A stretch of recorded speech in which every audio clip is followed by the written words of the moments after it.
Collectorate पहुंचे किसानों ने 3 सूत्रीय मांगों को लेकर जिलाधिकारी से की मुलाकात। बकाया गन्ना भुगतान किए जाने की मांग। आपको बता दें, मंगलवार सुबह 11 बजे कलेक्ट्रेट स्थित जिलाधिकारी कार्यालय पर किसान एकत्रित हुए। 3 सूत्रीय मांगों को लेकर किसानों ने जिलाधिकारी से मुलाकात की। इस दौरान संबंधित ज्ञापन एसडीएम को प्रेषित किया गया, जिसमें किसानों का कहना था कि शाकुंभरी शुगर मिल टोडरपुर द्वारा गन्ना किसानों के भुगतान में विलंब किया जा रहा है। किसानों का बकाया भुगतान कराया जाए। आगामी पेराई सत्र में हम सभी किसानों का गन्ना किसी अन्य उपयुक्त चीनी मिल को आरक्षित किया जाए।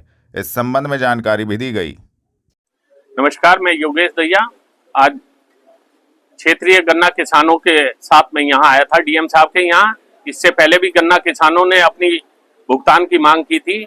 अगर आप शाकुंभरी शुगर मिल टोडरपुर की बात करें तो वहाँ करीब 30 करोड़ रुपया उनका मूल भुगतान बकाया है और उस पर ब्याज जो है वो मूल से भी ज्यादा है, करीब 50 करोड़, तो करीब 80-86 करोड़ रुपया बकाया है।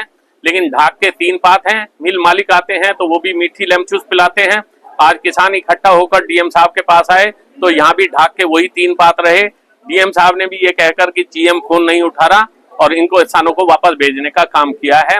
किसानों में आक्रोश है और सबसे बड़ी बात यह है कि आज किसानों ने यहाँ पर यह तय किया है कि इस टोडरपुर शुगर मिल को अगले पेराई सत्र में बिल्कुल भी गन्ना क्रय करने नहीं देंगे। बिल्कुल नहीं देंगे। मेरा नाम जाबिर चौधरी है। हम शुगर फैक्ट्री के किसान हैं। Sugar factory Shakumbhari sugar factory Todarpur के किसान है और हमारा जो है पिछले 40 दिन का जो भुगतान वो भी बकाया है फैक्ट्री के ऊपर। वो बकाया किसानों को नहीं दिया जा रहा। मिल प्रशासन की तरफ से और मिल मालिकों की तरफ से बार बार हमें विश्वास ये दिया जा रहा है कि हम पेमेंट कर देंगे, मगर पेमेंट नहीं किया जा रहा। अभी भी हमने 10 तारीख को एक मीटिंग की थी मिल मालिक के साथ, श्री चुप के साथ, तो उन्होंने बताया था कि हम 25 तारीख तक 10 दिन का पेमेंट आपको डाल देंगे, मगर वो पेमेंट उन्होंने अब तक नहीं डाला। उसके बलक्स उन्होंने 13 तारीख में सिर्फ 1 दिन का पेमेंट किया, यानी कि वो हमारा पैसा एक थोड़े से रुंगे रुंगे में बांट रहे, उसका पूर्ण भुगतान नहीं कर रहे। तो आज हम आए थे जिलाधिकारी जी के पास अपनी समस्या को लेके, क्योंकि हमारा जो है किसान वो कर्जों में डूबता जा रहा है। अपना जो पेमेंट है उसके लिए हमें आंदोलन करने पड़ रहे हैं, अपने भागदौड़ करनी पड़ रही है। तो इसके लिए हम आज डीएम साहब के पास आए थे कि हमारा भुगतान कराया जाए। दूसरी चीज, जो माननीय न्यायालय जी का आदेश है कि 14 दिन के बाद जो उस पर ब्याज के साथ 15% ब्याज के पास पेमेंट मिले, उसकी मांग करते हैं। जो कटौती सेंटरों से की जाती है वो कटौती न की जाए, क्योंकि ये आदेश है कि अगर कोई मिल फैक्ट्री टाइम से भुगतान नहीं करती तो वो जो सेंटरों से अपनी किराया कटौती है वो नहीं। आदेश दिया और अगर नहीं होता है तो क्या रहेगा? डीएम साहब ने अभी हमें आश्वासन दिया है कि वो मिल प्रशासन से बात करेंगे और मिल प्रशासन से बात करके जल्दी से जल्दी भुगतान कराने की कोशिश करेंगे। लगभग 30 करोड़ के आसपास। कलेक्ट्रेट में रेलवे फाटक शारदा नगर निवासी लोगों ने शारदा नगर ओवरब्रिज पर पैदल चलने हेतु सीढ़ियों के निर्माण की करी मांग। आपको बता दें, रेलवे फाटक शारदा नगर निवासी प्रमोद चौधरी के नेतृत्व में क्षेत्रीय लोग मंगलवार दोपहर 12:30 बजे कलेक्ट्रेट स्थित जिलाधिकारी कार्यालय पर पहुंचे, जहां पर उन्होंने शारदा नगर ओवरब्रिज पर पैदल चलने के लिए सीढ़ियों के निर्माण की मांग करी और इस संबंध में जिलाधिकारी से मुलाकात कर एक ज्ञापन जिलाधिकारी को प्रेषित किया। जिलाधिकारी ने आश्वासित किया कि जल्द ही उनकी समस्या का समाधान किया जाएगा। इस संबंध में जानकारी भी दी। मेरा नाम अनुज शर्मा है, शारदा नगर।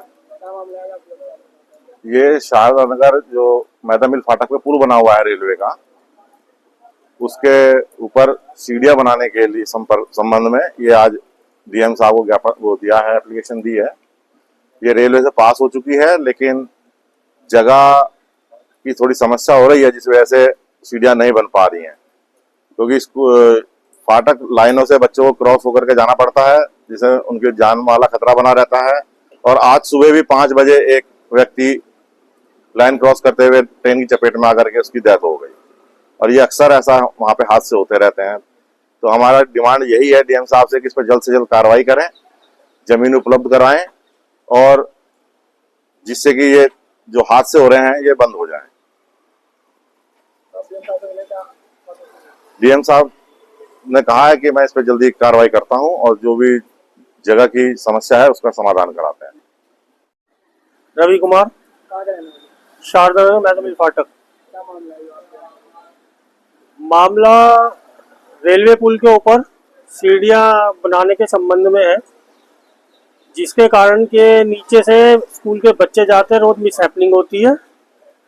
उसकी सावधानी को ध्यान में रखते हुए हम लोगों ने ये सब डीएम साहब को एक प्रार्थना पत्र दिया है, जिसमें डीएम साहब ने हमें आश्वासन दिया है कि इस प्रार्थना पत्र पर जल्द से जल्द कार्रवाई की जाएगी। कलेक्ट्रेट पहुंचे ग्राम बोंसा के ग्रामीणों ने जलभराव के कारण नष्ट हुई फसल के मुआवजे की करी मांग, दी जानकारी। आपको बता दें, ग्राम बोंसा के ग्रामीण मंगलवार दोपहर 12:30 बजे कलेक्ट्रेट स्थित जिलाधिकारी कार्यालय पर पहुंचे। ग्रामीणों का कहना था कि गांव में जल निकासी न होने के कारण बारिश के पानी से 1500 बीघा भूमि में जलभराव हो गया, जिसके कारण किसानों की फसलें खराब हो गई हैं। ग्रामीणों ने जलभराव की समस्या के समाधान एवं नष्ट हुई फसलों के मुआवजे की मांग की है, तो वहीं जिलाधिकारी ने किसानों को उनकी समस्या के समाधान का आश्वासन दिया।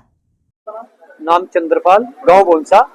पानी से जो बारिश का पानी है इसकी रुकावट है, इसकी कोई नाले की समस्या है, मेरे नाला नहीं है, पानी क्रॉसिंग का कहीं निकासी बिल्कुल बंद है।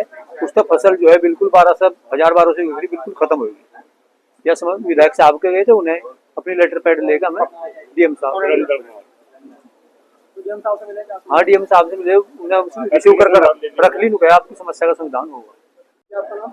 सुरेंद्र कुमार, बोनसा। पानी का है मामला, 1000 बीघे में पानी भरा, इतना बिल्कुल फसल न खत्म होगी फसल।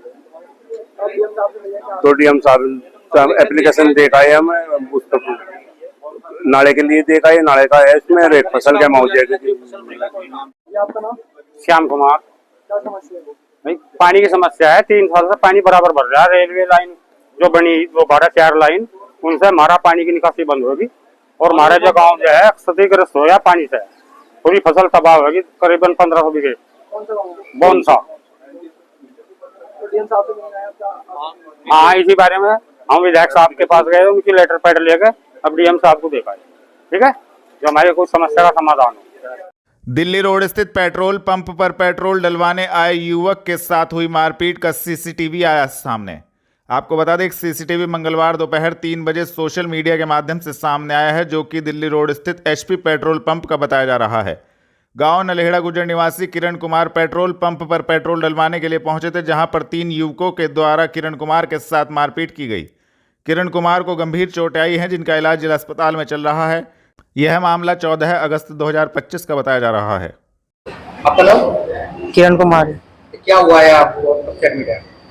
सर मुझे आज 5 दिन हो गए, 14 तारीख से 15 तारीख से एडमिट हो सर। जिससे आप यहाँ एडमिट है, आपको किस तरह की समस्या हो रही है? नहीं सर, समस्या कुछ नहीं जी, वैसे तो दवाई ट्रीटमेंट ठीक चल रहा है। डॉक्टर वगैरह आ रहे हैं चेकिंग करने? हाँ जी आ रहे हैं। मारपीट हुई थी, मेरे सर में चोट है सर, हार्ट में दिक्कत आ रही है सर थोड़ी सी, और छाती मुक्के में भी है सर। कब आते हैं डॉक्टर? कब सुबह भी आते हैं, शाम को भी। रात सर आए थे, रात नहीं आए, दिन में आए थे सर। और इंजेक्शन भी लग रहा है सर, इंजेक्शन भी रात लगे है, दर्द भी बहुत है सर। तो आज सुबह भी मैडम आई थी फाइल चेक करने के लिए, क्या पूछ गई आपको? हाँ जी पूछ रहे थे। क्या पूछ कर गई थी आप? वो पूछ रहे थे स्टाफ आ रहा है, मैंने कहा जी इंजेक्शन लगाए थे रात, और जी ग्लूकोज भी लगाए। कोई डॉक्टर आए थे, मैं कहा जी नर्स आई थी जी, बात हुई थी। हाँ जी। कोई समस्या हो रही है आपको अस्पताल में या? हाँ जी, मेरे हार्ट में दिक्कत है जी, हार्ट में, और जी सर में है जी सूजन है, हेलमेट भैया है जी मेरे को। अस्पताल में ऐसा कुछ हो रहा है कि इलाज सही से नहीं? इलाज सही हो रहा है जी, सही है। छुट्टी चिल्काना पुलिस ने ऑपरेशन सवेरा के अंतर्गत 5,50,000 रुपए की 50 ग्राम अवैध स्मैक सहित अभियुक्त को नलहेड़ा से किया गिरफ्तार। आपको बता दें, पुलिस उप महानिरीक्षक सहारनपुर परिक्षेत्र अभिषेक सिंह के निर्देशन में जनपद सहारनपुर में ऑपरेशन सवेरा अभियान चलाया जा रहा है। थाना चिल्काना पुलिस ने मंगलवार दोपहर 2:30 बजे मादक पदार्थों की तस्करी करने वाले अभियुक्त अफसर को नलहेड़ा से गिरफ्तार करने में महत्वपूर्ण सफलता प्राप्त की है, जिसके कब्जे से 50 ग्राम अवैध स्मैक, जिसकी कीमत 5,50,000 रुपये है, एक मोटरसाइकिल बरामद की गई है। संबंधित धाराओं में कार्रवाई करते हुए अभियुक्त को न्यायालय के समक्ष पेश किया गया है। गिरफ्तार करने वाली टीम में उप निरीक्षक राजकुमार, कांस्टेबल अरविंद मौजूद रहे। जिला अस्पताल ओपीडी वार्ड में सर्जन और सीएमएस के बीच तनातनी, सर्जन ने सीएमएस पर लगाए गंभीर आरोप। आपको बता दें, सहारनपुर जिला अस्पताल में फिलहाल गुटबाजी साफ तौर पर देखी जा सकती है।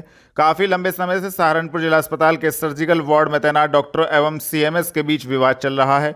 सर्जिकल वार्ड में तैनात डॉक्टरों का मंगलवार दोपहर 2:30 बजे आरोप था कि जिला अस्पताल की सीएमएस के द्वारा डॉक्टर के ऊपर अनैतिक दबाव बनाकर कार्य कराए जा रहे हैं। कभी डॉक्टर के ऊपर नर्स से छेड़छाड़ का आरोप लगाया जाता है तो कभी उनके कार्य क्षेत्र में हस्तक्षेप किया जाता है। क्या कुछ मामला हुआ है?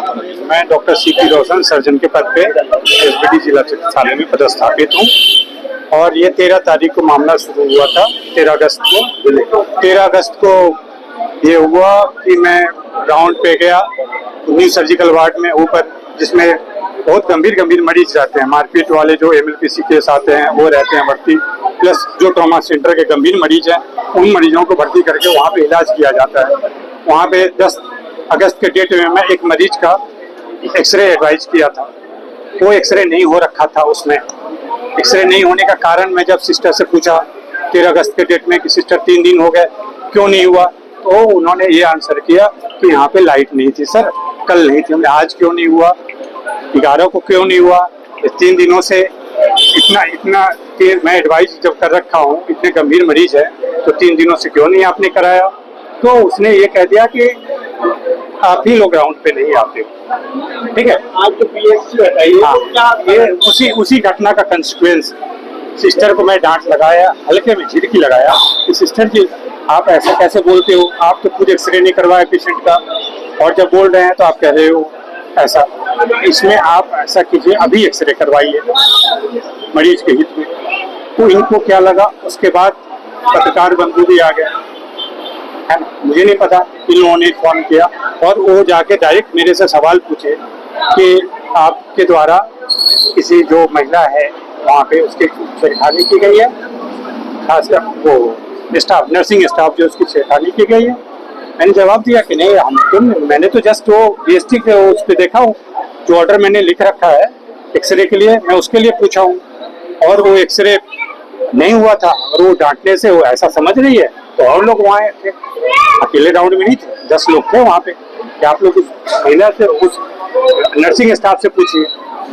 वो नर्सिंग स्टाफ जो वहाँ थी, जो वहाँ पे उपलब्ध थी नर्सिंग स्टाफ, उन्होंने कहा कि नहीं सर छेड़खानी नहीं हुआ है। लेकिन जब वो कंप्लेन करने यहाँ 28 नंबर में आई हैं तो 28 नंबर में जो लोग बैठे थे, क्योंकि हमारी जो मैडम सीएमएस हैं वो बैठ के सुन रही थी और वहीं पे वो लोगों ने ये बोला कि ये लिख के दो कि तुम्हारे साथ छेड़खानी हुआ, अभी देखो मैं कैसे एक्शन ले लेती हूँ, अभी देखो कैसे एक्शन होता है। फिर पत्रकार बंधु मेरे पास आए कि सर आपके द्वारा ऐसा किया गया है। जब मेरे पास आए, अभी क्या हुआ है कि लेकर, हाँ अभी क्या हुआ, उस घटना के बाद जब पत्रकार बंधु मैं बोला कि बात ऐसी नहीं है, ऐसी बात है, कोई किसी के साथ छेड़खानी नहीं हुआ, तो उन्होंने क्या बोला कि अच्छा ठीक। उस घटना के बाद डेली राउंड पे पहुंच के बीएसटी हटाना, बीएसटी को ये करना, जबकि रूल ये है कि बीएसटी हमेशा पेशेंट के बेड साइड में रहना चाहिए। कितने देर गायब और रही बीएसटी 4 घंटे गायब रही। इसी दौरान किसी मरीज की हालत, हाँ, सीएमएस के द्वारा हटाया गया था बीएसटी, बाद में पता चला। और उसमें गंभीर मरीज भी थे जिनके इंजेक्शन लगते हैं, 3 बार लगते हैं, तो दोपहर वाला जो इंजेक्शन लगना था वो देख करके। तो क्या किसी मरीज की तबीयत खराब हुई जिसे हायर सेंटर रेफर किया गया, जिस तरह से बीएसटी इन्होंने अपने कब्जे में ली? ये बीएसटी हम लोग को नीचा दिखाने के लिए कब्जे में ली, क्योंकि 9 बजे बीएसटी इनके द्वारा लिया गया था और ये बीएसटी 9 बजे हटाया गया था और हम लोग राउंड लेने के लिए 10 बजे पहुंचे हैं। मरीजों को सही समय पे दवाई सारी उपलब्ध हो जाती है, दवाइयों का यहाँ पर कुछ अभाव? दवाइयाँ उपलब्ध हैं, कुछ दवाइयाँ जो उपलब्ध नहीं हैं तो हम लोग जो दवाइयाँ उपलब्ध है उससे ही काम चला लेते हैं। मैडम का आरोप है कि आप जो है 2-4 दिन से मरीजों को नहीं देख रहे थे। वो तो बीएसटी देखने से पता चलेगा। हम लोगों ने नोट्स डाल रखे हैं, मौखिक आदेश, मौखिक आरोप तो कुछ नहीं होता है हम लोग के मेडिकल साइंस में। उन्होंने जो आरोप लगाया कि 4 दिनों से ये राउंड नहीं दिया, तो हमारा वो बीएसटी बोलेगा जिस पे लिखा हुआ है, ड्यूली हम लोग देखते हैं, उस पे एक नोट्स डाल देते हैं कि ये दवा चेंज करनी है या कंटिन्यू करना है ट्रीटमेंट। रेलवे रोड स्थित सहारनपुर उद्योग व्यापार प्रतिनिधि मंडल के कार्यालय पर विशाल रोष प्रदर्शन को काला दिवस के रूप में मनाने के लिए की गई रूपरेखा तैयार। आपको बता दें, रेलवे रोड स्थित सहारनपुर उद्योग व्यापार प्रतिनिधि मंडल के महानगर कार्यालय व्यापार भवन पर कल 20 अगस्त को बड़े विशाल रोष प्रदर्शन को काला दिवस के रूप में मनाने के लिए मंगलवार दोपहर 2 बजे रूपरेखा तैयार की गई।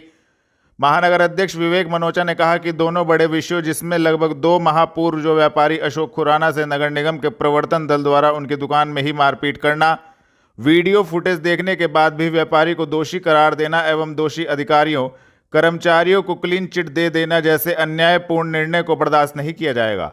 साथ ही साथ जीआईएस सर्वे के नाम पर जो लगातार व्यापारियों का अन्य आम जनमानस का उत्पीड़न किया जा रहा है, जिस तरह नगर निगम में भ्रष्टाचार की अति हो चुकी है, के विरुद्ध पीछे नहीं हटा जाएगा।